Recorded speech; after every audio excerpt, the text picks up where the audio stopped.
¿qué tal amigos de Proyecto Grado Cero? El día de hoy tenemos una emisión más y qué mejor que hacerlo con un invitado sumamente importante para nosotros, el doctor Lorenzo López Méndez. Bienvenido, doctor. Muchas gracias. Antes de iniciar el programa, en el cual vamos a tratar el tema de los derechos humanos indígenas, quisiera darles una semblanza curricular del doctor para que conozcan un poco de su historia. Posteriormente preguntaré ya algunas cuestiones más específicas. Él, como lo mencionó, es doctor, nació el 3 de febrero de 1980 en el municipio de San Juan, Cancuc, Chiapas. Es licenciado en Derecho, egresado por la Facultad de Derecho de la Universidad Autónoma de Chiapas, maestro en Ciencias Jurídico-Penales y Criminológicas por el Instituto Nacional de Estudios Fiscales y doctor en Derechos Humanos por su alma mater. Tiene diversos cursos, ha impartido seminarios, diplomados y congresos, entre los que destacan Justicia para Adolescentes, Justicia Indígena, Reformas Constitucionales, diplomados en Sistema Acusatorio Adversaria y acreditación de intérpretes en la Procuración y Administración de Justicia a través del Instituto Nacional de Lenguas, obteniendo la acreditación como intérprete de la lengua tzetzal, entre otros. Entre sus publicaciones se encuentran diversos ensayos y artículos sobresaliendo la traducción de la Constitución Política del Estado de Chiapas en lengua tzetzal. Asimismo, se destaca su participación como ponente en diversos eventos académicos como congresos, conferencias, seminarios, entre otros. Dentro de su experiencia y desarrollo profesional se ha desempeñado como abogado postulante, asesor jurídico del Centro de Defensoría Jurídica Indígena y Campesina del Estado de Chiapas, defensor social en materia indígena, defensor social especializado en justicia para adolescentes. El 15 de diciembre de 2010, mediante elección popular, es electo representante de pueblos indígenas del Consejo Estatal de Derechos Humanos. El 6 de enero de 2011, en sesión extraordinaria, es nombrado consejero presidente del Consejo Estatal de Derechos Humanos del Estado de Chiapas, y el 24 de enero de 2013, por segunda ocasión, es designado como consejero presidente del Consejo Estatal de Derechos Humanos. Desde el 16 de agosto de 2013 es presidente de la Comisión Estatal de los Derechos Humanos en Chiapas. Bienvenido, doctor, es un gusto tenerlo con nosotros. Ahora les puedo comentar que el doctor es de ascendencia indígena. Él estudió Derecho y se dedicó a esta causa, a la defensa de los derechos indígenas. ¿Podría platicarnos un poco de su experiencia y cómo logra entrar a este ámbito, la defensa de los derechos humanos indígenas, por favor, doctor? Pues antes que nada, pues agradecerte la invitación que me hacen a este programa Cero Grado, y al agradecerle al doctor Ochoa, y también agradecerle al doctor Alejandro Martín, quien me ha impulsado, quien es el que me ha contactado para estar aquí con ustedes, un doctor y maestro y amigo mío allá en la Facultad de Derecho. Y pues como tú lo decías, lo acabas de decir, yo soy originario de una comunidad indígena, de un municipio indígena de San Juan Cancuc. Hablo la lengua celtal, la más hablada en Chiapas. También entiendo y hablo un 80% del tzotzil, la segunda lengua más hablada también en Chiapas. Y bueno, en materia de derechos humanos, pues después de la carrera, pues hemos trabajado en materia indígena desde la Defensoría Social. Durante 4 años estuvimos trabajando en el Poder Judicial del Estado, y posteriormente se creó el Consejo Estatal de los Derechos Humanos en el año 2011, y en el cual se formó con 5 consejeros. Era uno representado por las universidades, un consejero por las universidades públicas, por el Congreso del Estado, por las ONGs, por elección popular, y uno en representación de los pueblos indígenas, y es donde su servidor a elección popular de los pueblos indígenas llegó a representar ante el Consejo Estatal de los Derechos Humanos. Y posteriormente, una vez conformado los 5 consejeros, me eligen como presidente de la Comisión Estatal del Consejo Estatal de Derechos Humanos, y después de 2 años y medio sufre una reforma constitucional y queda como Comisión Estatal de los Derechos Humanos, y que actualmente fungimos como presidente en esta comisión, en este organismo. Muy bien. ¿Cuáles son los trabajos que más ha trabajado, más ha llevado esta comisión acerca de la defensa de los derechos humanos de los pueblos indígenas? Pues yo creo que durante muchos años, pues en tema de los derechos humanos, si partimos de que los derechos humanos son los derechos inherentes a la persona humana, y solo por el hecho de ser persona, sin discriminación de ninguna clase, de religión, de idioma, de cultura, del origen, de sexo, de cualquier otra condición social que se tenga, y que estos derechos protegen sobre todo la vida, la libertad, la seguridad, y el derecho a la salud, a la educación y a una vida digna, porque sobre todos los derechos humanos tenemos que entender que es el respeto a la dignidad de las personas, y los derechos humanos, como lo entendemos, pues tiene sus características que son universales, ¿no? Que son independientes, indivisibles, inalienables, y en este sentido los derechos humanos es igual para todos, tanto no indígenas y indígenas. Tenemos los mismos derechos.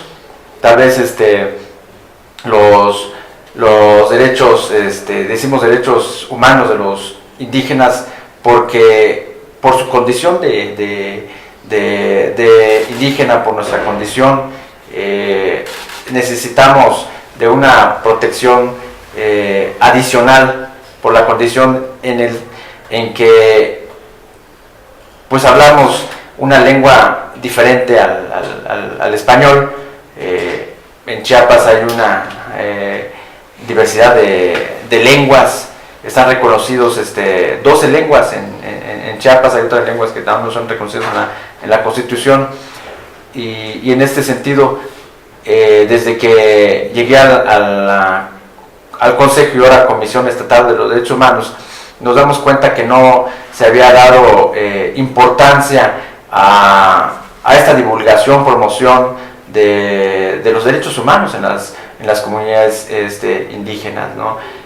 Muchas veces la promoción y difusión solo se da en el centro, en las ciudades, y no se llega a las comunidades. Y desde que he estado al frente de este organismo, pues llevado estas pláticas en las comunidades indígenas, en los rincones más alejados del estado. ¿Cómo consideraría usted en realidad el artículo 2 de la Constitución Política de los Estados Unidos Mexicanos, en donde se le da un apartado especial a las comunidades indígenas como una protección adicional? ¿Usted lo ve acertado hacer este tipo de artículo, o deberían de establecerse solamente algunos derechos adicionales? Porque como lo vemos, parecía que la Constitución como que hace un apartado específico de las comunidades indígenas y establece en general otros derechos humanos en general para la población.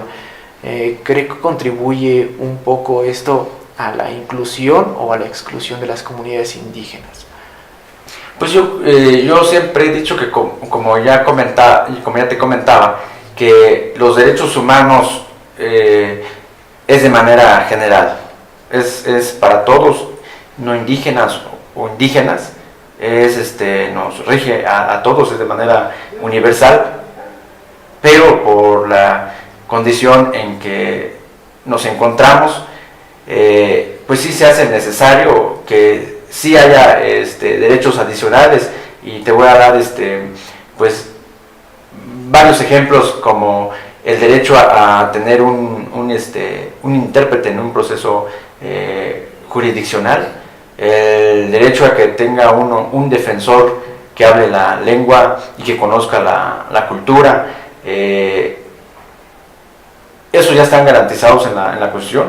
Hay otros muy importantes que siempre lo he manifestado y que no están garantizados en la Constitución, y que es, por ejemplo, que en un proceso jurisdiccional están las dos partes, y cuando son los dos, ambas partes son indígenas, está el el acusado con su defensor que habla su lengua y que conoce su cultura, porque así lo garantiza la Constitución. Pero por otro lado nos damos cuenta que no está garantizado dentro de la Constitución que la víctima también esté representado por un ministerio público que hable su lengua y que conozca su cultura, porque el intérprete debe ser imparcial y que debe interpretar con el juez. Pero nos damos cuenta que en la práctica muchas veces el defensor pues entiende todo lo que está diciendo el acusado, y si cae en errores el intérprete, porque muchas veces ahí está el otro problema, la violación a los derechos humanos, que se ponen intérpretes que no son acreditados, que no están certificados, que no conocen la terminología jurídica en los procesos, y que no interpretan bien, y que muchas veces ni siquiera es de la variante, porque hay varias variantes dentro de la misma lengua, los llamados dialectos. Dentro de la misma lengua, idioma, hay varias variantes, y muchas veces le ponen hasta intérpretes que hablan celtal, y le ponen un intérprete que habla tzotzil, ¿no? Y se excusan, pues es que se parecen, ¿no? Entonces, y nada que ver. O muchas veces le ponen intérpretes que también están recluidos, están procesados, están sentenciados, ¿no? Y que tuvieron su intérprete en su momento, ¿no? Entonces, en esta parte, y por eso es que el defensor debe conocer, saber bien, para poder decirle al juez: señor juez, pues está interpretando mal. Yo cuando fui como defensor, en muchas ocasiones yo le pedí al juez que me cambiara el intérprete, porque no correspondía a lo que estaba interpretando. Pero la víctima, ¿quién aboga por esa persona cuando no le interpretan bien su declaración? Hay palabras muy difíciles que hay que interpretar, ¿no? Por ejemplo, te diría muy complicada, por ejemplo, en celtal, la violación, ¿no? En nuestra cultura de nosotros, en nuestra cosmovisión, en nuestra lengua, las mujeres dicen las sacón o sac ans, así se dice, y si te traduzco literalmente, estoy diciendo agarrar mujer, ¿no? Y si el intérprete lo interpreta tal cual, entonces únicamente está diciendo agarró a la mujer, ¿no? Y nunca dice pues es que hubo una violación, no. Entonces eso puede ser muy complicado en la determinación de un juez, sobre todo en el sistema mixto inquisitivo, donde el juez solo lee su expediente cerrado en su escritorio, ¿no? En que solo va a quedar ahí esa palabra tal cual traducida. Interpretación literal, cuando el intérprete deberá explicar por qué se dice así, por qué lo está diciendo así, y cómo es conocido en la comunidad y cómo se está diciendo, ¿no? Y entonces, si no hay un ministerio público que entienda y conozca, pues nunca va a alegar que se está interpretando literal, y que se debe interpretar conforme a la costumbre, ¿no? Entonces es una parte que aún no se ha garantizado ni en la Constitución local de Chiapas ni en la Constitución federal, ¿no? Yo en el año 2011 presenté una iniciativa ante el Congreso del Estado para precisamente reformar la Constitución y que se garantice en la Constitución, en donde debe haber ministerios públicos que lo represente la víctima cuando sea indígena. Lamentablemente hasta ahorita pues no lo han tomado en cuenta, ¿no? Entonces eso es por un lado, y podemos irte dando muchos ejemplos que nosotros como pueblos indígenas, nosotros como indígenas, tenemos una cosmovisión muy diferente a lo de la ciudad. Nosotros, por nuestra forma de de vivir, nuestra forma de concebir la realidad es diferente, porque nos basamos de acuerdo a lo que vivimos. Te voy a dar un ejemplo.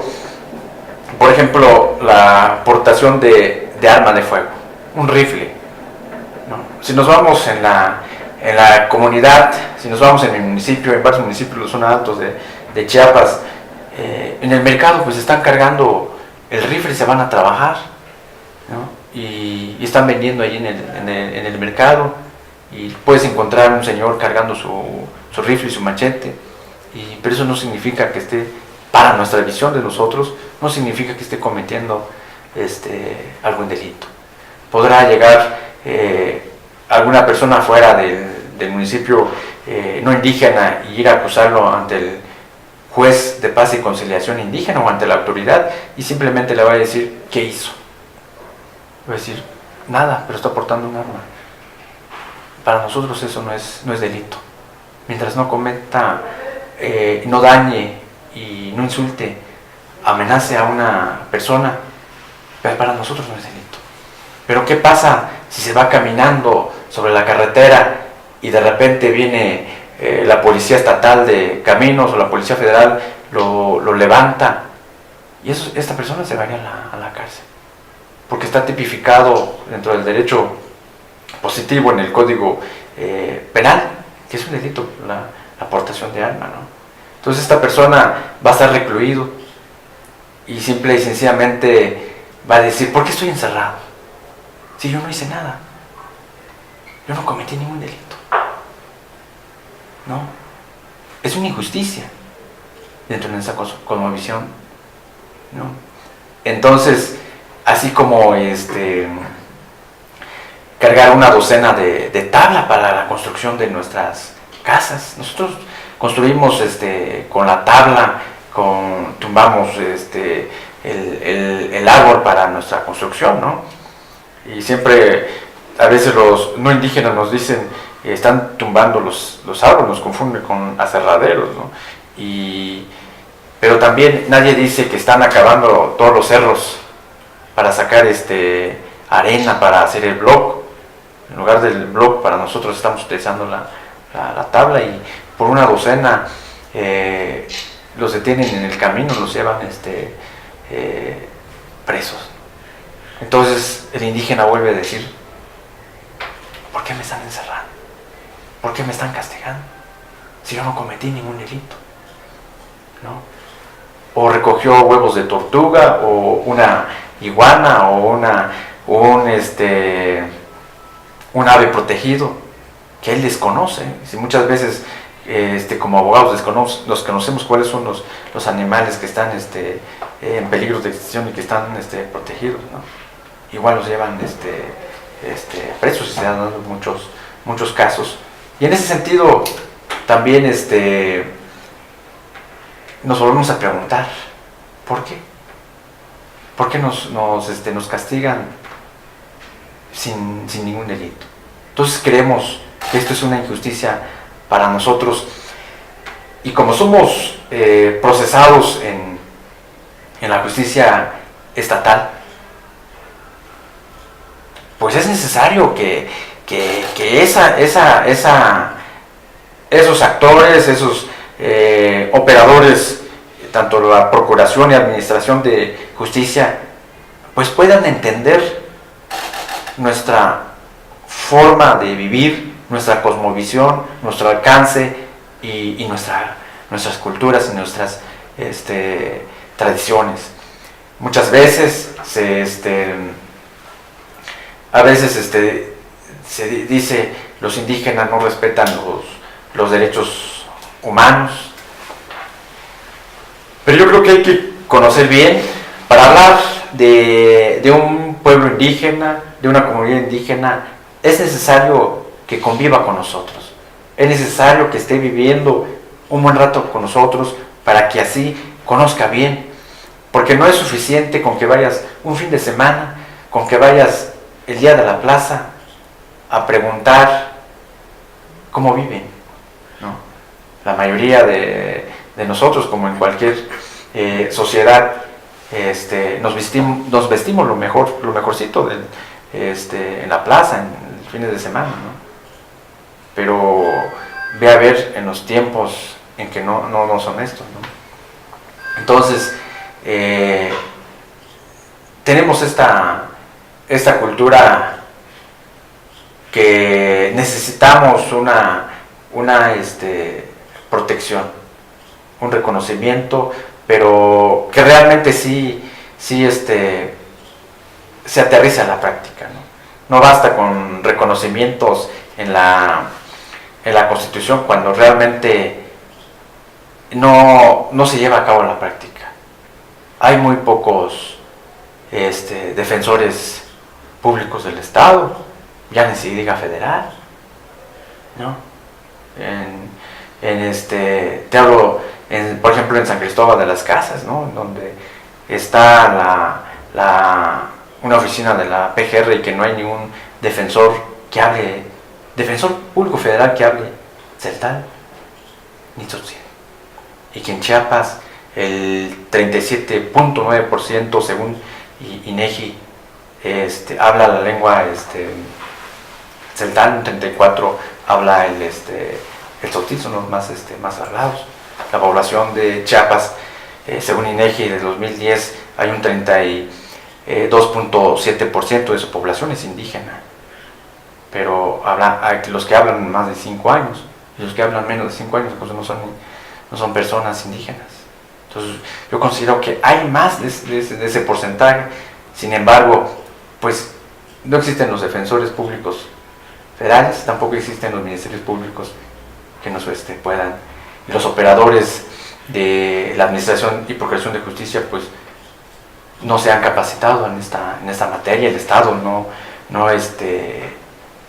ha capacitado bien en esta materia y que se conozcan bien las culturas, y por eso yo no lo veo como una segregación al artículo 2, sino es una necesidad que necesitamos para que todos los derechos humanos sean iguales, ¿no? Y todos gocemos de ese derechos humanos de manera igualitaria. Ahora parecería, a luz de lo que me está diciendo, algo nuevo para mí, ¿no? Veo la aparición de lo que es la autonomía, la autodeterminación de los pueblos indígenas. Me parece sumamente interesante lo que me está diciendo. Ahora, más que una inclusión de los pueblos indígenas, tendríamos que conocer desde nuestro lado la posibilidad de acercarnos más a ustedes, conocer mejor sus costumbres, su forma de vida, para, en lugar de incluirlos con nuestra forma de ver la vida, lo que debemos hacer es conocer su forma de ver la vida para poder, digámoslo, regular sus prácticas y hacerlas, pues, de alguna manera compatibles con lo que sería la regulación y la vida que nosotros concebimos, ¿no? Definitivamente, yo siempre he dicho, y es lo que siempre he hecho un llamado a que se llegue a conocer a profundidad, para no hablar en vano, ¿no? Dijéramos, ¿no? Muchos han hablado, ya te decía hace rato, que se violentan los derechos humanos en las comunidades, pero por lo que yo veo, nosotros en la comunidad nos respetamos. Uno de los valores principales, la regla general, es el respeto entre nosotros mismos, ¿no? De que desde muy chico nos empiezan a decir: respeta al anciano, respeta a los adultos, respeta a los niños, respeta a tus vecinos.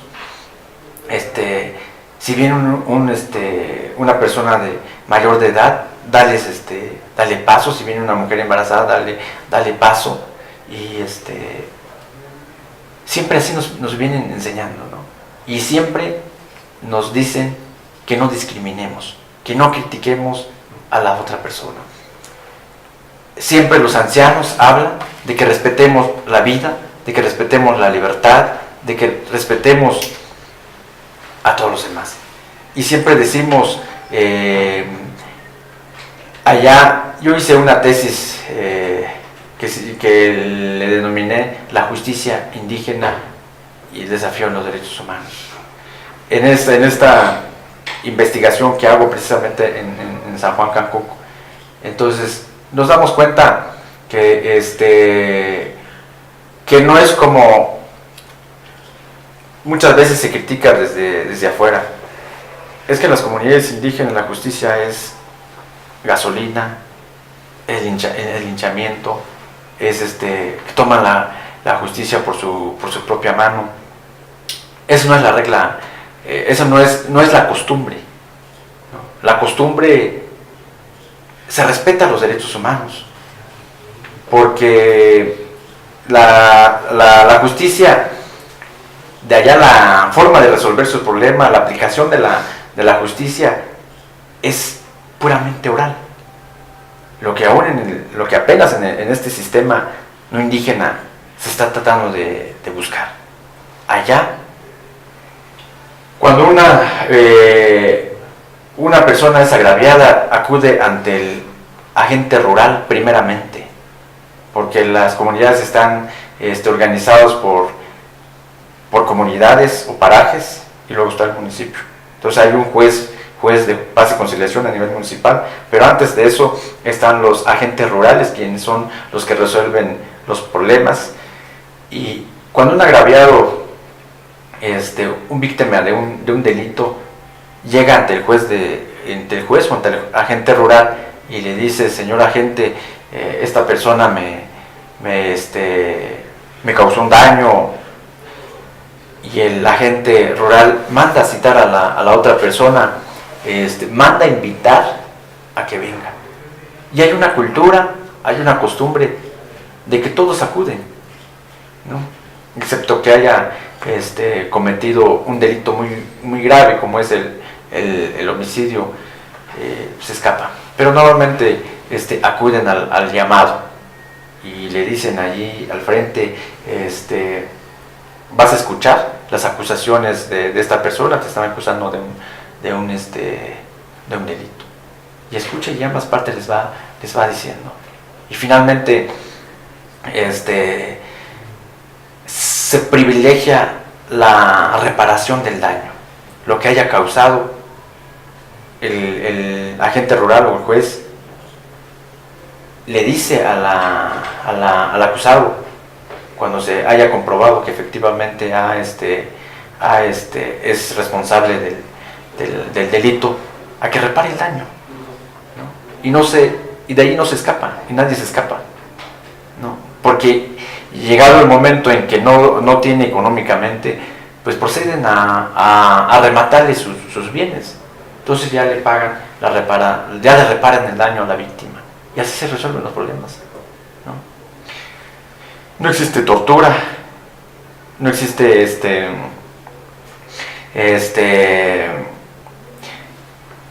la tortura, las confesiones que se hacen en la ciudad. Entonces desde allí hay un respeto a los derechos humanos, ¿no?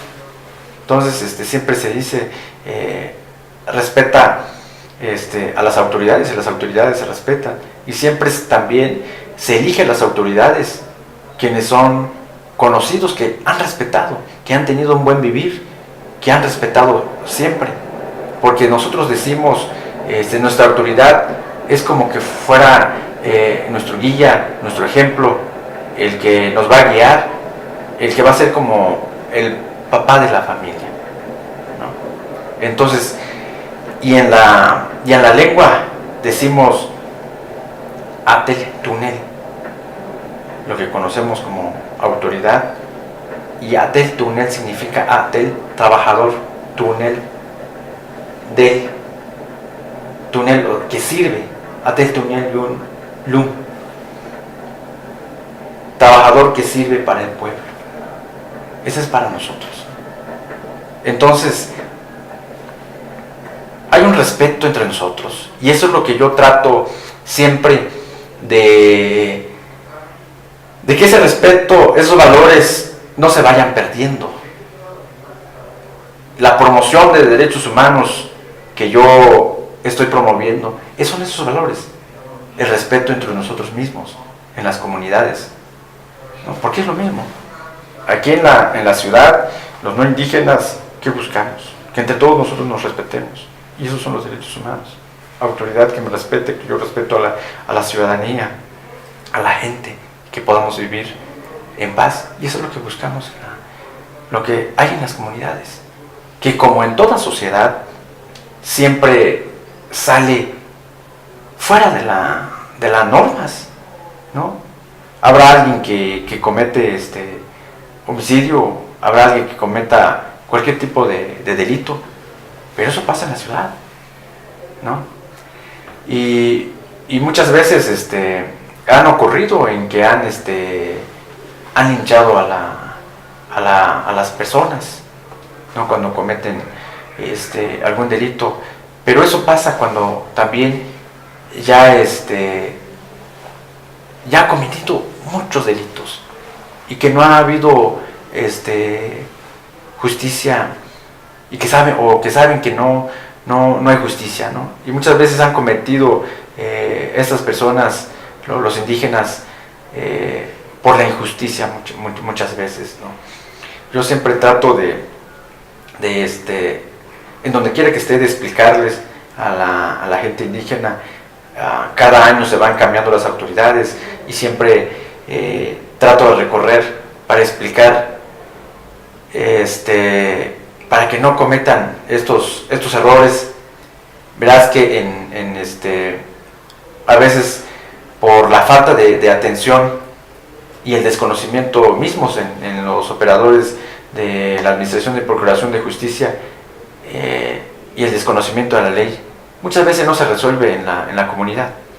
Y lo que hacen es decir: yo no quiero que resuelvas mi problema aquí, llévame a la ciudad, ¿no? Y la gente lo que hace es llevarlo ante el Ministerio Público. Y muchas de las veces el delito que cometió ya fue la semana pasada, ¿no? Porque las autoridades no se reúnen todos los días, entonces se reúnen muchas veces 2 veces a la semana. Entonces la víctima llega a quejarse hasta que se reúnen, ¿no? Y dicen: pues que me manden al Ministerio Público, y lo llevan a la ciudad. Y por el desconocimiento llevan a la ciudad, y dice el Ministerio Público: pues no hay flagrancia, ¿no? Pues te puedes ir. Y mientras la víctima se queda haciendo estudios de victimológico, estudios médicos, y cuando vienen a ver, ya llegó primero en su casa el presunto responsable. Y ahí es donde se molestan las autoridades, y es cuando muchas veces ya toman la justicia por su propia mano. Entonces el mismo Estado es el que lo ha garantizado en que se acerque la justicia allá, ¿no? En las comunidades indígenas se están resolviendo casos en que están prohibidos en la Constitución. La Constitución dice que podrán aplicar sus sistemas normativos siempre en cuando, y aquí viene el candado, siempre en cuando no contravenga la Constitución, ¿no? Y vamos en las leyes secundarias y dice: siempre en cuando no sean delitos graves, y que solo los delitos no graves pueden resolver. ¿Qué pasa cuando hay robo con violencia? Cuando lo que robó es una gallina, cuando lo que robó son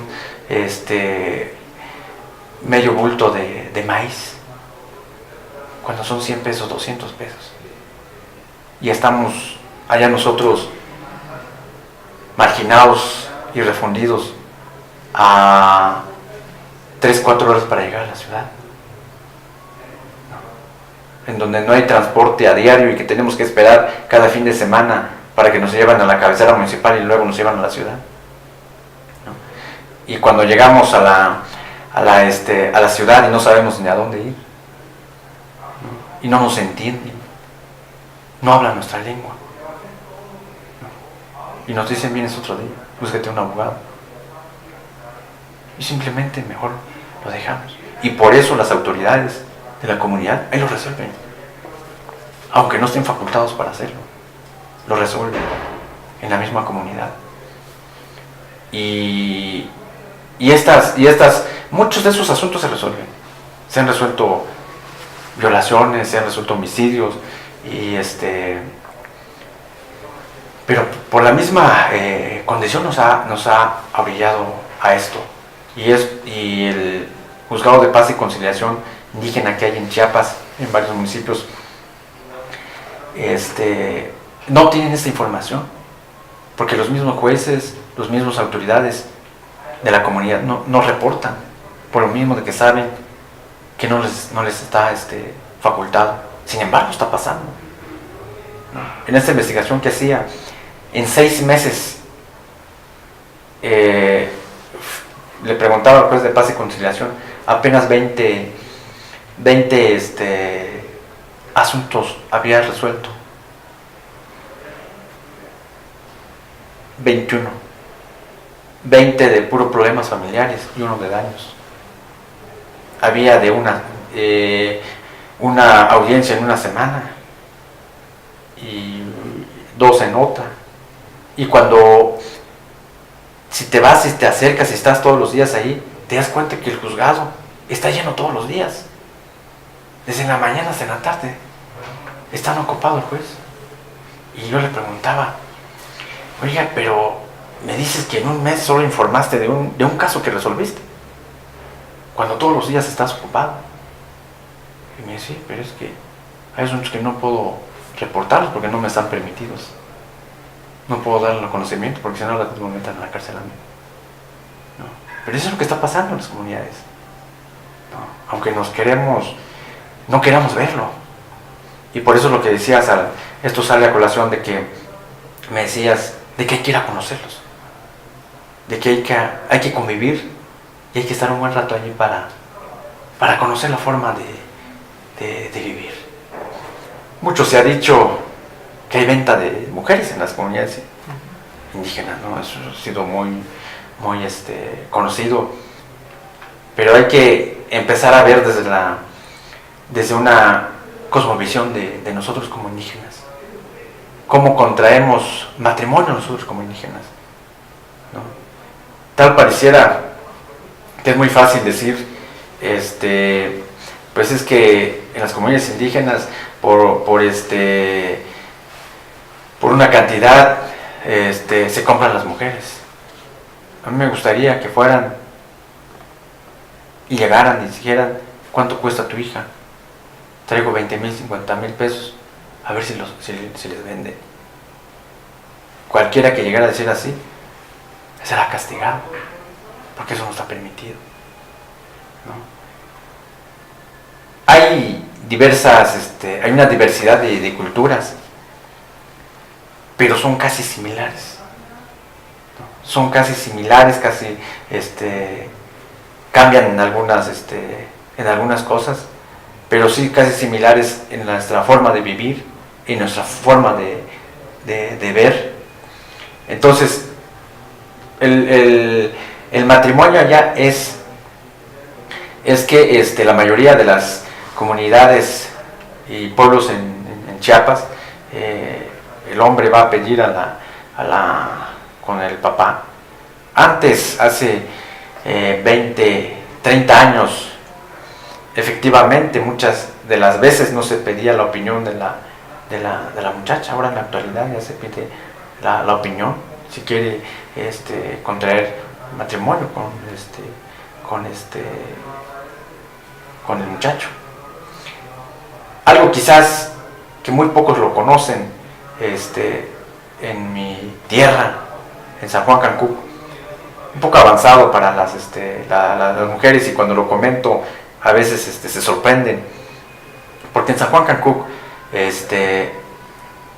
anteriormente los hombres es quien iban a pedir a la muchacha a su casa. Actualmente no, las mujeres son los que salen y van a la casa del muchacho. Llegan a hablar con la mamá o con la hermana del muchacho, le dice, me quiero juntar con su hermano, con su hijo. Y la mamá dice, hijo, pues te buscan. ¿Aceptas o no lo aceptas? Ya decide el muchacho si dice sí o dice no. Y si dice sí, pues ya se queda la muchacha. Y después de 3 días o una semana, van a hablarle al papá. Y le dicen, ya con toda la familia. Y dejan esperar estos días, es para que ya el papá ya lo encuentre más tranquilo. Y le llegan a decir, señor, pues, como usted sabrá, como nuestra costumbre, tu hija pues llegó a mi casa, pues lo aceptamos, así que hemos venido para formalizarlo. ¿Y cómo lo formalizan? El papá de la muchacha dice, pues bueno, vamos a reunir a todos sus hermanos, sus tíos, su abuelo, todos su padrino. Entonces para ello pues vamos a hacer un pequeño convivio. Entonces normalmente se acostumbra a que el muchacho es quien sufraga esos gastos, es quien dé esos gastos. Entonces, pero el que lo organiza es el papá de la muchacha, porque es quien tal. Entonces ya no se explica, simplemente se dice, pues ¿cuánto necesitas para esto? ¿No?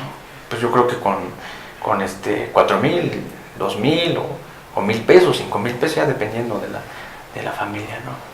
Entonces eso es lo que muchas veces se interpreta que se está pagando a la muchacha, ¿no? Y vienen todos los familiares, los tíos y los señores, padrino, abuelo, tíos, empiezan a aconsejar al muchacho de que cómo debe conducirse a partir de que ha contraído matrimonio y que cómo debe respetar a la mujer y cómo tiene que ayudar en la enfermedad en los momentos en que necesita.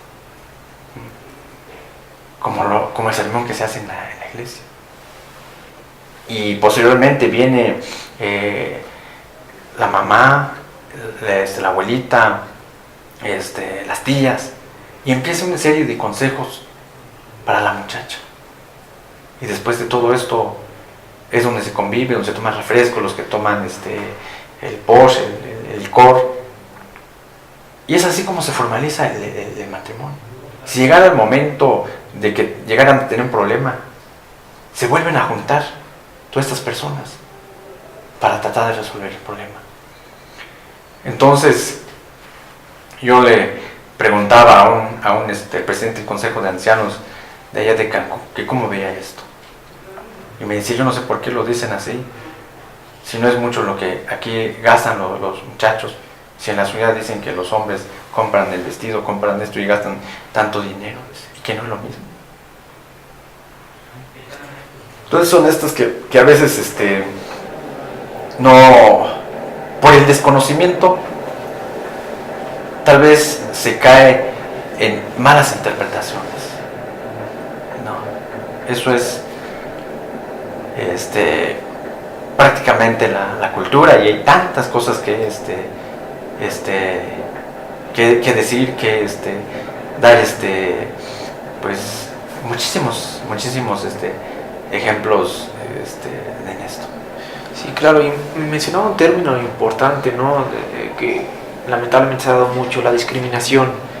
Y me viene a la mente el problema que hubo en Chiapas de Ali Roxox, una estudiante guatemalteca a la que se le sacó de una cafetería por su vestimenta indígena. En este caso, ¿cuál fue la reacción de la comisión y cuáles fueron las acciones que tomó el gobierno? Pues en eso nosotros le hablamos a esta vicecónsul, que fue la que fue discriminada. También primeramente ya fueron dos personas, Barcela, que fue en un café, y aparte también una vicecónsul de Guatemala, que también no se le permitió entrar en un lugar como esas, y se le habló, y ya dijo que no quería iniciar ninguna queja, sin embargo que lo iba a hacer público en los medios, y también es entre particulares, pero la discriminación se sigue dando, ¿no? Es necesario concientizar los derechos, la promoción de los derechos de las comunidades, de los indígenas, no solo tiene que ser para los indígenas que conozcan sus derechos, sino también la gente de la ciudad tiene que conocer su forma de vivir, y también concientizar, sensibilizar a la sociedad, a las autoridades, pues que no se haga esta discriminación. En muchos lugares, en las oficinas, muchas veces por el solo hecho de ser indígena, que vaya uno vestido de pueblos indígenas, o tu característica, o que no hablas bien el español, porque nacemos con otro idioma diferente, y que muchas veces no se puede llegar a entender completamente el español, y solo por ese hecho de que no sabes hablar bien, pues te cierran las puertas, ¿no? Y así nos ha pasado en muchos lugares, ¿no? En que por tu condición o por tus características no tiene uno las atenciones, sobre todo muchas veces en los hospitales. Y es que a veces creen que con hablar un poquito de la lengua española, ya con eso vamos a poder entender todo, y eso no es cierto, ¿no? O sea, te lo digo porque yo pasé en ese proceso. Yo desde muy chico crecí hablando central, ya hasta los 12 años empecé a aprender el español. Mi segunda lengua es español. Entonces pues nos cuesta mucho entender, y a pesar de haber terminado la carrera había muchas palabras que no entiendo, y hasta ahorita pues hay palabras que no se entienden porque es la segunda lengua, ¿no? Y por eso muchas veces en los hospitales pasa eso, que es uno de los centros donde también se requiere intérpretes, ¿no? Porque tan delicado es la salud y sobre todo la vida de las personas que ahí está de por medio, y muchas veces no les detectan bien la enfermedad porque no se entiende el término médico. Yo he llevado a mi mamá no habla nada de español, yo lo he llevado, y por los términos médicos que no estoy familiarizado, no desconozco, entonces muchas veces no le puedo decir bien qué es lo que tiene, ¿no? ¿Y qué serán los que? Y eso que yo tengo un doctorado, ¿no? ¿Y qué serán los demás? Les dan recetas médicas, y los doctores supuestamente le explican el tratamiento, y pues realmente solo mueven la cabeza y dicen sí, pero nunca se entendió. Y por eso también es necesario que hayan intérpretes, ¿no? Pero no solo debe haber intérpretes, ya hay indígenas preparados, ya hay indígenas que han estudiado medicina, y han estudiado la carrera de derechos, diferentes carreras han estudiado. Sin embargo, por esa parte también sigue la discriminación, porque no nos dan la oportunidad. No todos nos dan la oportunidad para poder acceder a los cargos públicos, a un espacio de estos, ¿no? Si hablamos de que un casi 40% de la población indígena de Chiapas, pues quizás son muy contaditos los que hemos podido accesar a este espacio, los que nos han dado esta oportunidad. ¿no? Entonces ya hay enfermeros, ya hay médicos y ya hay abogados. Y es triste que, por ejemplo, en Chiapas hay una fiscalía especializada en justicia indígena, ¿no? Donde debe llegar los indígenas y entablar una comunicación directa. El Ministerio Público que entable una comunicación directa para que le pueda escribir, redactar su denuncia. Sin embargo, solo hay 2 o 3 ministerios públicos que hablen de los más de 25 ministerios públicos. Y eso que es la fiscalía especializada, ¿no? Claro, y aquí vemos la falla, de un lado por parte del Estado, de no preparar, capacitar a su gente para hablar su lengua y poderse entender. Segunda, a los indígenas no se les da la posibilidad de tener estos cargos y poder mejorar el sistema de justicia, porque si tienes indígenas en esos cargos, se van a entender fácilmente con las personas que son indígenas y son los que tienen los problemas. Y veo el otro problema también, el Estado no cumple con la enseñanza del español que promete, ¿no? Esto nos lleva a otra problemática, que no solamente es el acceso a la justicia directa, sino su participación en la toma de decisiones, como el Plan Nacional de Desarrollo, que menciona que tiene que existir una participación por parte de las comunidades indígenas. Y la otra, estos megaproyectos que últimamente se están dando de empresas en los que se consulta a la comunidad para poder llevar a cabo los proyectos, porque de alguna forma se les afecta. En Chiapas existe alguna problemática en torno al Plan Nacional de Desarrollo, la participación de comunidades indígenas, y también llegaría o ha llegado a existir algún problema con los megaproyectos de empresas que afectan a las comunidades indígenas y al no poder tomar en cuenta su opinión por no entenderla. Pues está el derecho a la consulta de los pueblos indígenas, pues realmente pues este derecho pues no se practica, ¿no? Y si se consulta de manera disfrazada, pues se consulta, pues no sé quién es, ¿no? No sé, he escuchado que haya una consulta, pero también hay que ver a quienes hay que consultar, porque también es una realidad que en las comunidades indígenas nos hemos desorganizado de alguna manera por la presencia de diversos partidos políticos, por la presencia de diversas religiones.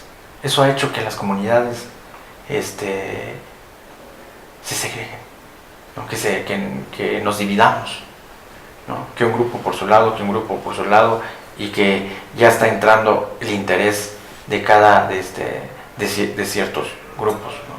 A raíz de todo esto de la presencia de diversos religiones, eso es lo que ha hecho.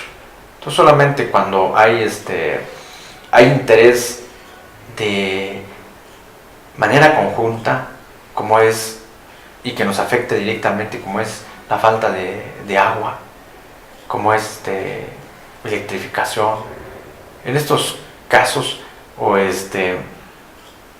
territorio que nos afecte a todos, en estos casos es cuando se une la gente, ¿no? Pero por otro lado, lo que decías, aún falta el acceso a la educación, ¿no? Estamos marginados,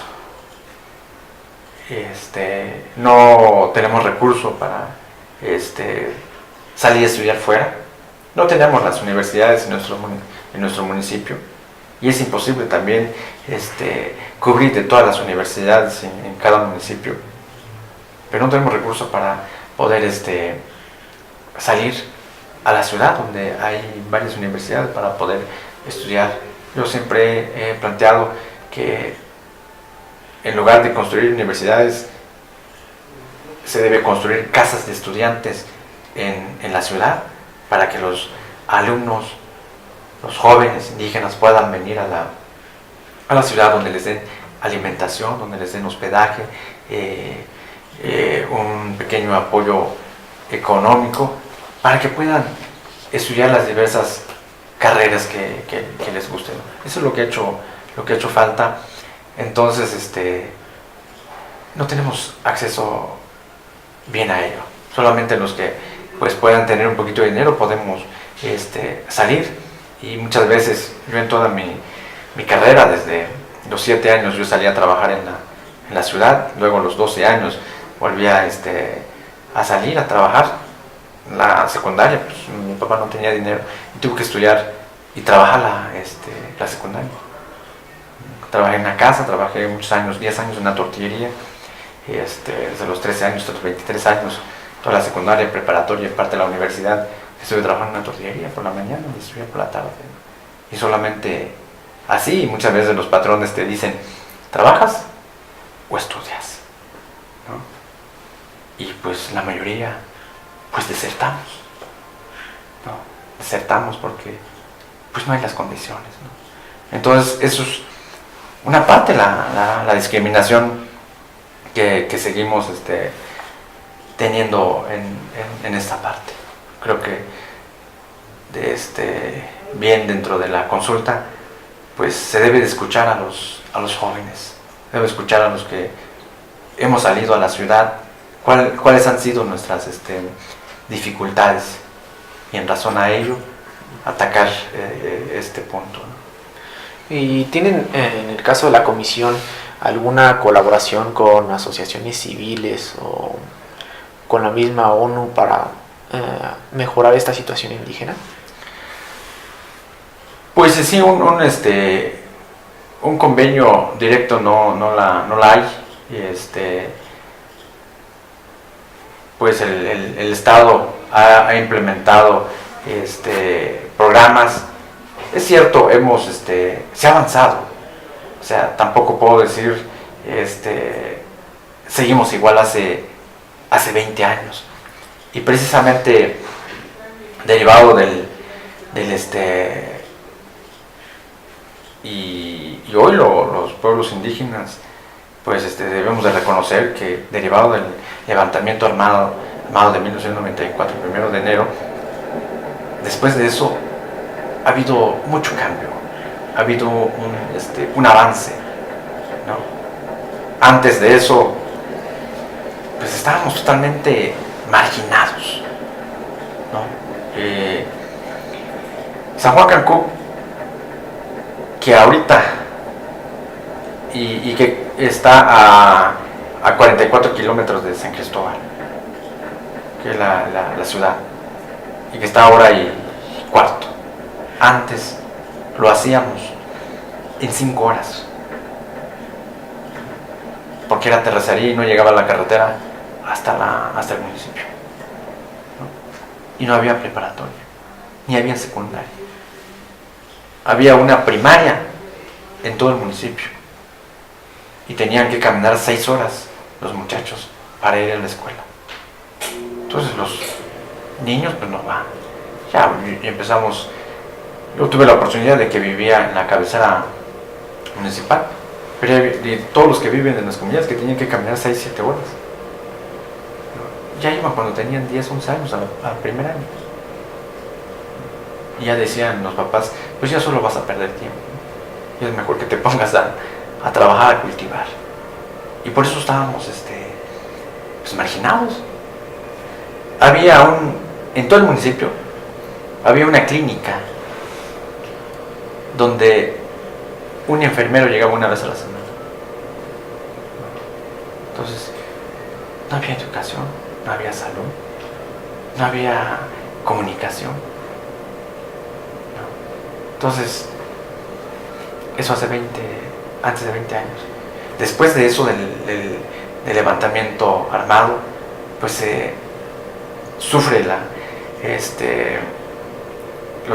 vienen los acuerdos de San Andrés. Derivado de eso, pues viene una reforma constitucional en el 2001, y a la par viene también la reforma constitucional en el estado de Chiapas, y se empieza a crear políticas públicas, se empiezan a dar atención a crear caminos.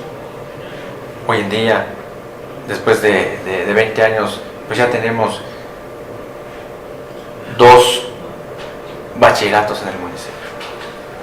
Tenemos 4 secundarias en todo el municipio. De las 36 localidades, de los 29,000 habitantes que tiene San Juan. Y te digo así, es casi similar en todos los municipios de la zona altos, zona selva y norte de Chiapas. Las condiciones es casi igual. Entonces, a raíz de esto, pues ha habido comunicación, ha habido más atención en las comunidades, pero de eso no es que esté resuelto, y como ya te comentabas, nos sigue haciendo falta, nos seguimos sintiendo marginados. Pues todavía hay mucho por hacer en materia indígena. Sin duda yo creo que esto nos va a abrir un panorama muy grande a todos los estudiantes de Derecho, por lo menos los que nos encontramos en universidades, porque manejamos un punto de vista distinto, y sin duda escuchar este otro punto de vista pues nos da otro panorama, ¿no? Por lo menos a mí me cambia la perspectiva que tenía y nos hace ver la problemática de otro punto de vista para tratar de solucionarlo, tratar de pues convivir, ¿no? Y darles mejores condiciones a las comunidades indígenas por medio de otras soluciones, las soluciones que ustedes nos proponen, y que creo, como lo hemos platicado, es mucho mejor. Lamentablemente el tiempo se nos ha acabado en este espacio, sin embargo los invito a que escuchen estos programas vía YouTube, también nos pueden encontrar en Podomatic, y agradecerle nuevamente esta participación para aclararnos esta situación de los derechos humanos indígenas. Y cualquier duda o comentario, no sé si usted en su caso, si nos hacen llegar un comentario, pues podérselo enviar para que usted nos resuelva más dudas en este caso. Claro que sí, estamos a la mejor disposición de poder responderles las preguntas. Mucho se ha también hablado de cómo nos han llamado indígenas, nos han llamado originarios, nos han llamado nativos, nos han llamado tal, y que todos significan lo mismo, y que quien nos llamó, y muchos dicen no les llamamos así, les llamamos por su grupo Tzertal, Tzotzil, Chol, Soque, Mixteco, pero también no nos pusieron esos nombres de nuestras lenguas. Y allá nosotros, tú puedes llegar y decir, le puedes llegar a decir, por ejemplo, a mi mamá, ¿eres indígena? Te va a decir, no sé, yo solo sé que soy persona y que existo. Hablas Tzertal. Muchos de los que no conocen te van a decir, no sé, yo hablo mi Batzilkov, o sea, yo hablo mi lengua, lo que yo hablo. ¿Por qué? Porque nos han impuesto los nombres de los que nos han dado. Pero así ya nos estamos acostumbrando, así ya está formando parte de la costumbre. La OIT lo ha reconocido, que como indígenas somos los que viven en una población indígena descendiente, los que habitaban antes de la conquista. Pues la palabra indígena es lo que más ha reconocido, y lo que nos han impuesto. Pero cualquier cosa, está mi correo lmlorenzo2010@hotmail.com, y con mucho gusto les voy a responder en lo que pues conozco desde como visión de mi región. Muchas gracias. Y esto último también podría dar para otro programa, ¿no? La denominación indígena, que la tenemos en el artículo 2, y que también, por lo menos yo la he leído y me causa bastantes problemas, porque hasta yo podría encuadrar ahí, ¿no? Esta denominación es muy amplia. Los indígenas dice que son los nacidos de un lugar, y todos somos nacidos de un lugar. Los originarios, todos somos originarios de un lugar. Los aborígenes igual, nativos de un lugar. Entonces todos somos indígenas. Pues nos da orden, territorio y cultura, creo que todo lo tenemos, incluso el lengua, hecho de presumirnos nosotros, ¿no? Pues. de mi conciencia indígena. Yo también estoy consciente de eso, ¿no? Es un término muy difícil, sin embargo se nos acaba el tiempo. Muy amplio, muy ¿No? Así que les damos las gracias por haber estado con nosotros, los invitamos a continuar con nuestra programación. Asimismo, seguirnos buscando en Revista Grado Cero en Facebook, en Twitter como @Proyecto Grado Cero, y pueden encontrarnos en la página principal también de nuestro proyecto, www.proyectogradocero.com, y no dejen de visitar el blog, porque próximamente los compañeros de Grado Cero emitiremos algunos escritos que tenemos ahí cada semana, así que los invitamos a seguir conociéndonos. Muchas gracias, hasta pronto.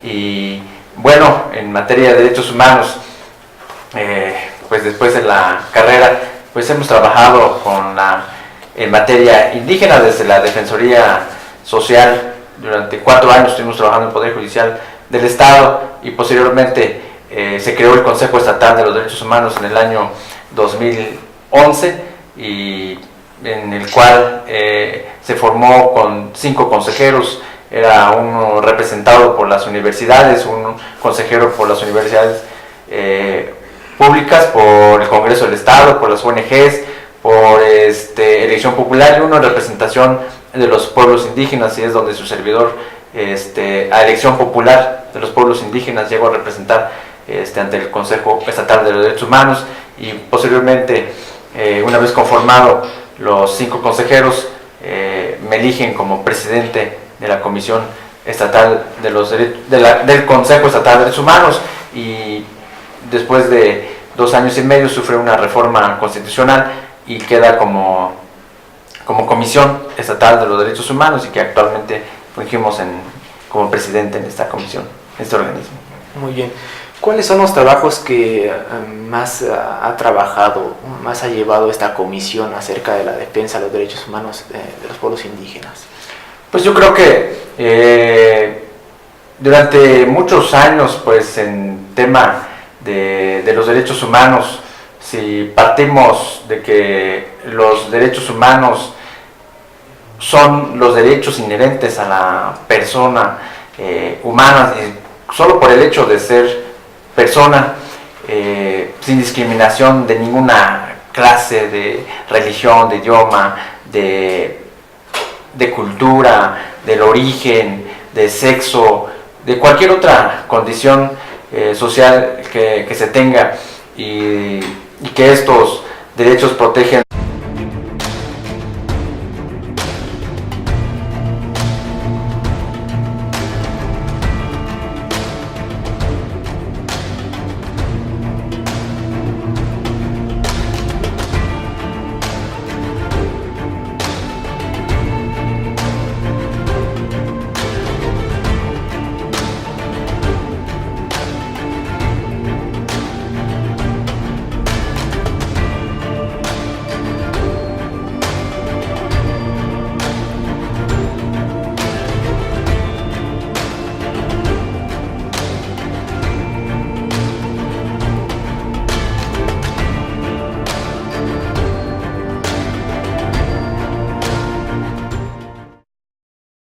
Hola, ¿qué tal amigos de Proyecto Grado Cero? El día de hoy tenemos una emisión más, y qué mejor que hacerlo con un invitado sumamente importante para nosotros, el doctor Lorenzo López Méndez.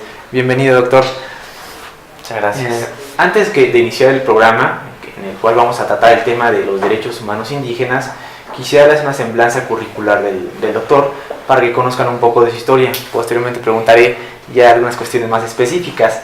Él, como lo mencionó, es doctor, nació el 3 de febrero de 1980 en el municipio de San Juan, Cancuc, Chiapas. Es licenciado en Derecho, egresado por la Facultad de Derecho de la Universidad Autónoma de Chiapas, maestro en Ciencias Jurídico-Penales y Criminológicas por el Instituto Nacional de Estudios Fiscales, y doctor en Derechos Humanos por su alma mater. Tiene diversos cursos, ha impartido seminarios, diplomados y congresos, entre los que destacan Justicia para Adolescentes, Justicia Indígena, Reformas Constitucionales, diplomados en Sistema Acusatorio Adversaria y acreditación de intérpretes en la Procuración y Administración de Justicia a través del Instituto Nacional de Lenguas, obteniendo la acreditación como intérprete de la lengua tzetzal, entre otros.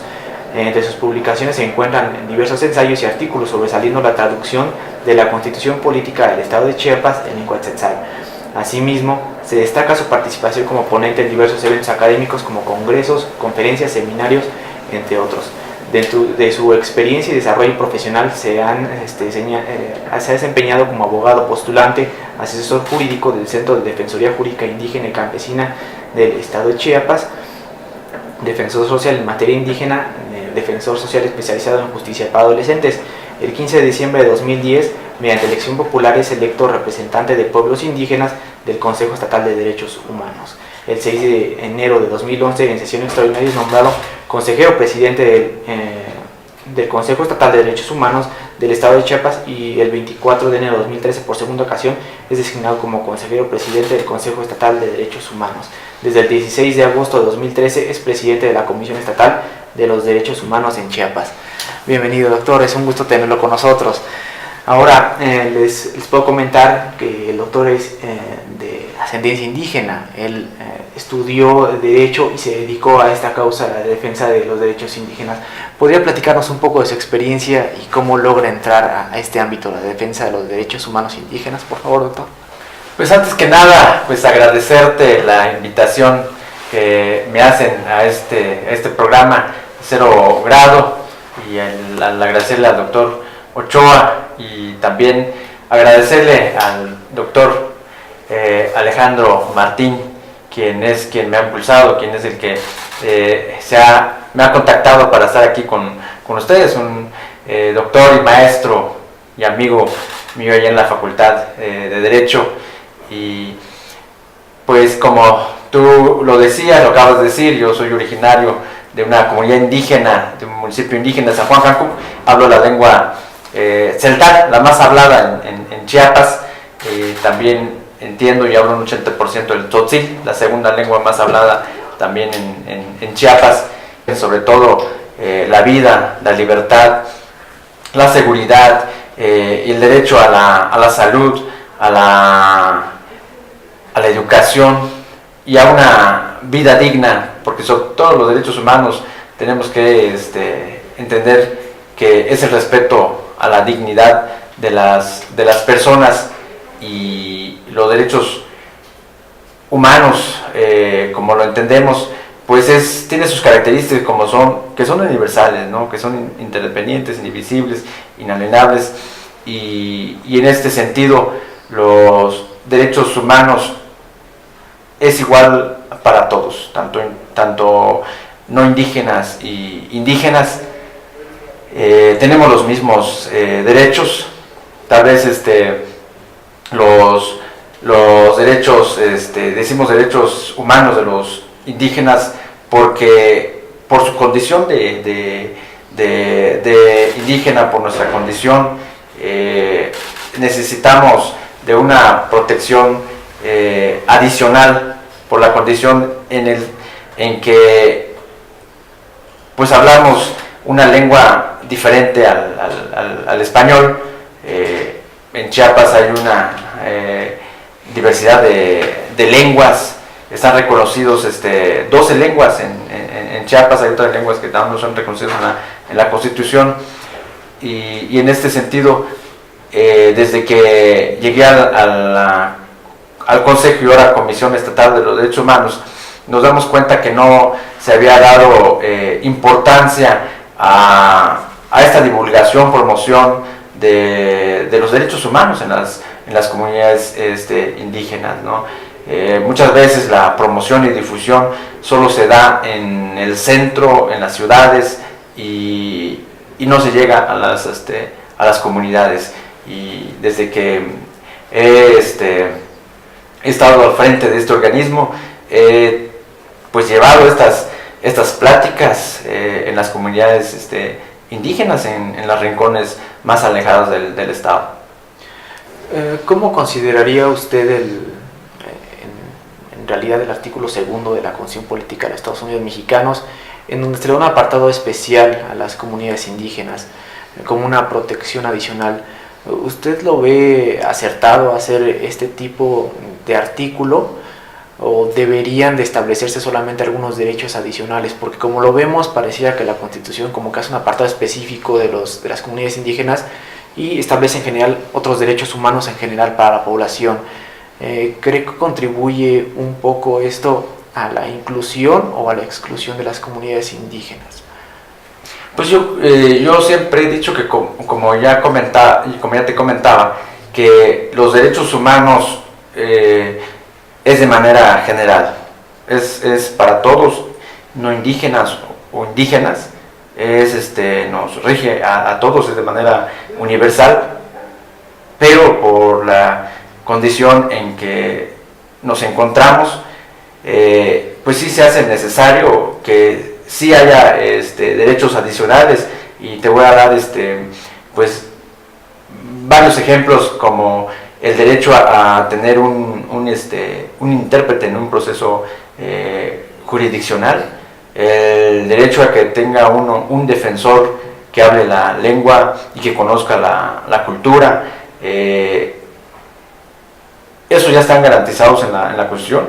Hay otros muy importantes que siempre lo he manifestado y que no están garantizados en la Constitución, y que es, por ejemplo, que en un proceso jurisdiccional están las dos partes,